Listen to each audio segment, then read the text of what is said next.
laba gabdhood oo yaryar oo Soomaaliyan maalin soo qaaday Uberka ku soo qaaday waa la sheekaysto waxaan dhahay labada nin ee madowgad wadatiin idinku wiil Soomaali arki kara maxaa ku fasheen waxay ugu dhawaan wiilasha Soomaalidu way ku sheegayaan markay ku wasaan. Assalaamu calaykum wa rahmatullahi wa barakaatuh. daawade aad u jeedaan gabadhan waa Uber driver muxuu yahay Uber driver waa qof shakhsi ah oo company transportka ama dadka muxaasiga u safriya gobol to gobol ama magaalo to magaalo ama xaafad to xaafad waa taksiile. daawada barnaamijka intaan u guda gelin waxaan ka codsanayaa inaad share like iyo comment barnaamijka ka bixisid si uu meel fog u gaaro anigana waxay tahay dhiirigelin.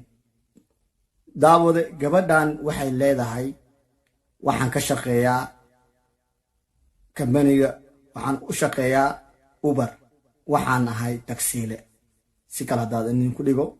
daawade gabadhan waxay dhahday waxaan mararka qaar qaadaa gabdho Soomaaliyeed iyo wiilal ajaanib ah.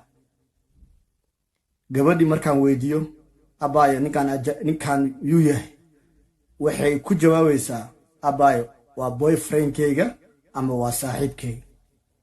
gabadhiya Uber driver waxay weydiinay gabadhi kale gaariga u saarneed abaayo maxaa kugu qasbay adigoo wiil Soomaali arkaayo inaad nin shisheeye aad saaxiib la naqatid ama boyfriend aad la naqatid.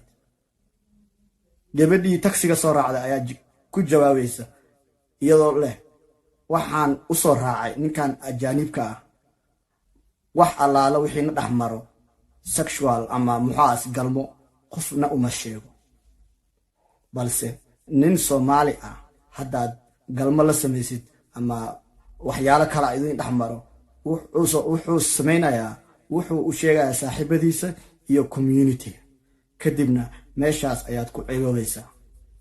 that's why aanan u rabin inaan galmo ama waxyaalo saaxiibo aan la sameynin wiilasha Soomaaliyeed. ila daawo gabadha oo faahfaahin buuxda naga siinayso waxa ay indhaheeda ku aragtay.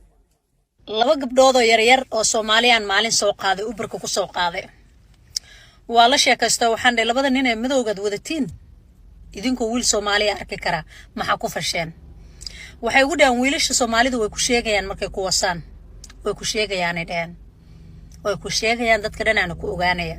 That's exactly why ayna naag Soomaali oo halaysan wiil Soomaali ayna sil u siinaynin. That's why wuu ku sheegaa community-gaad ku ceeboobaysaa waaye marka waxay soo qasan kartay soo qasanee meelahaasay soo marmareen waxay rabtay sameynay mar alla markay guur u diyaar garowdana wiil Soomaali iska dhaadhicina waxay ugu sheekeynay bigraan ahay ugu sheekeynay annagoo mataqaanaaye aanan waxba aan cabaar arkinoo iska qabaysano qabays waajibano aanan qabaysaninna oo madaxa nagoo biyo ku dhac mar hore ugu dambeysana way ku caynayaan inta ku soo galaan bay ku caynayaan.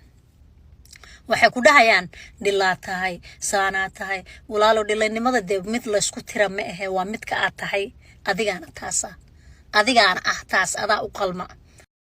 daawade waad maqashaan gabadhan Soomaaliyeed waxay isheeda ku aragtay ayay noo sheegaysaa waana ku qanacsanahay waana wax jiro wax la dala qarinayo oo ugu cusub ma aha. daawade barnaamijka dad halkaan nala soo gaartay waxaan ka codsanayaa inaad share like iyo comment barnaamijka ka bixisid si uu meel fog u gaaro anigana waxay tahay dhiirigelin. barnaamijka waxaa la socodsiinaya anigoo Sayid Xasan barnaamijka mid lamid ah intaan kulmi doono waxaan idinkaga tegayaa assalaamu calaykum wa rahmatullahi wa barakaatuh.